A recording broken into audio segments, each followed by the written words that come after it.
Dear participants all over the world, nice that you are watching again. Let me go over a few of the very interesting issues you raised in the forum. Richard, for instance, opened a discussion topic on the applicability of the method of this course in different cultures. He says, this method seems to suit the Dutch model of polderen very well. That's a great question, Richard. Thanks so much. The method as taught here in this course has its roots in the operations research early last century and has very thick roots in a systematic engineering approach to issues. It evolved over time, of course, so it suits many more situations now. Your idea, Richard, that this method suits an approach in which people sit around the table and come to an agreement is true, of course, but it fits many more situations. Some better than others, of course. The method itself is neutral. It does not have a particular goal of bringing people together or come to an agreement. It's just a method of getting things explicit. If it has a goal of its own, then it would be that decisions are taken instead of not being taken. And this decision making can be done in many different ways also, in a hierarchy, by voting, by a group of representatives, by polderen, as you indicate. And in any of these situations, the method can be useful. When decisions are taken in hierarchy, still the dominant person needs information to base the decision upon. The method can provide this, and not necessarily by involving or asking other people. When decisions are taken by a group of representatives, they also need information. And by applying the method to its full length, the group might gain some support from stakeholders for their decision.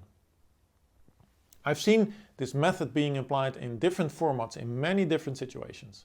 Sometimes very briefly, like only formulating a few dilemmas to get to the heart of the problem, or quickly creating just a problem and solution space to get the confidence that the issue is solvable. I've not yet encountered a situation, also when very politically loaded, that this method in some or other format did not prove to be useful. It's my personal opinion that as long as you realize the shortcomings if you leave out elements of this method, you can apply it in any situation, in any format where it helps you. The method as I presented to you is also a choice from a very elaborate set of techniques that all can support decision making. I wouldn't stick too rigidly to it, but use it to help people or yourself further in the process of analyzing situations, deciding upon what to do and implementing. Another very nice question by Javad is what you do when major stakeholders have conflicting criteria. Javad gives the example that stakeholder A wants to reduce R&D investments while stakeholder B wants to establish an R&D center. Great question, Javad, thank you very much. This is usually the reason why you apply the method in the first place, and people disagree and the process gets stuck. Now there are two things here very important. The first is that criteria in itself cannot conflict. A criterion is used to measure. The criterion here is amount of money, and one stakeholder wants a higher amount while another stakeholder wants a lower amount. So the goal of one stakeholder is different than that of another, but the criterion, that is how it is measured, is the same. And the second thing, much more important, these two stakeholders do not disagree on the criterion so much, but on what to do. One wants to invest in R&D, while another wants to use that money clearly for something else. The trick of the method is to make explicit why people disagree on a particular solution, such as in this case. Therefore, the method takes one step back and does not initially consider solutions, but consider goals. So in this particular case, it is important to find out why someone would like to establish this R&D department. What does stakeholder B want to reach with this R&D department? And what does stakeholder A want to reach as he is so opposed to this particular solution? I think that bottom line, most people disagree about solutions, and the method in reaction to this helps to make the goals explicit that are behind these solutions. You create a bit of maneuvering room in doing so, which might help in finding other courses of action instead of focusing on this particular one and keep arguing about it with others. Now, another issue in the discussion forum was introduced by Le Bonheur. I hope I pronounced the name correctly. Also, this one is a great question. Thank you so much for bringing it up. I can imagine a lot of you going over this in their own cases. It's about including stakeholders in your analysis. With hindsight, your analysis can prove to be not elaborate enough, that you missed a few perspectives and as a result might have gone for an option that appears not that well suitable for the situation. I think in essence you ask how you can know when your analysis is elaborate enough. Well, you never know for sure, but there are things that can help you with this. What I personally do a lot is listing my stakeholders and then categorizing them. So I have different categories, different sets of stakeholders. And then I force myself to come up with a few extra categories that are not yet there and identify a few stakeholders that fit these new categories. Also, I ask friends and colleagues to give me a new perspective on the situation that I don't yet have.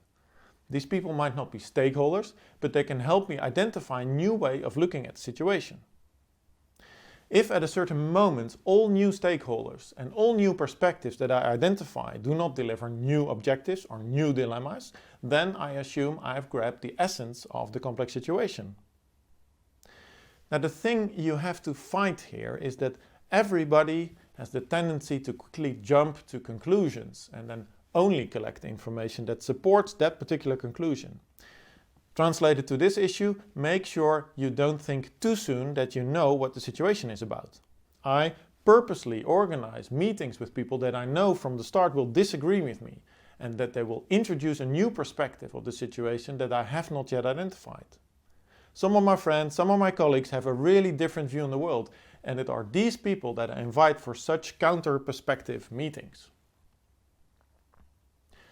Quite a lot of people discussed in the forum how to deal with issues around personality, around ego, fears, power differences, cultural issues, sensitive issues, and so on. The analytical method in this course is one of the elements that you need to master, to my opinion, to be a good and useful leader. It makes things explicit, gives you explicit information, gives you ideas about stakeholders, gives you a lot of concrete options and their comparison. So it's useful without any doubt, but it's not enough to be a good leader. I teach a lot of leadership courses and a lot of programs, and I supervise and coach a lot of leaders like managers or directors. Analytical support for solving complexity is one thing, but we work on a lot of other things in parallel. They need to know about leadership styles, about how they want to play the power game, about doing good business administration, making strategy, creating mission statements, providing a vision and a direction for their subordinates, deal with sensitive issues and many more things. Somehow it is as if they play a lot of chess games on different boards of chess altogether, and that each of these games influences all the other. Learning about all these different issues might even be the smallest of their problems. Much more importantly, they have to find out who they are personally and how they think they are going to use all this knowledge in the situations they encounter. Every time this is a personal issue, every time the outcome is different. There is, to my opinion, no such thing as one size fits all or a guru recipe that you can follow. As a leader, you have to find your approach that works for you in the situations you encounter. So I would say learn from everyone, but decide for yourself how you are going to approach your leadership. This analytical approach is one thing, but there is much more that can all contribute to the quality of your leadership. For now, all the best in whatever you want to achieve, both in and outside the course, and I'll see you another time. Bye bye.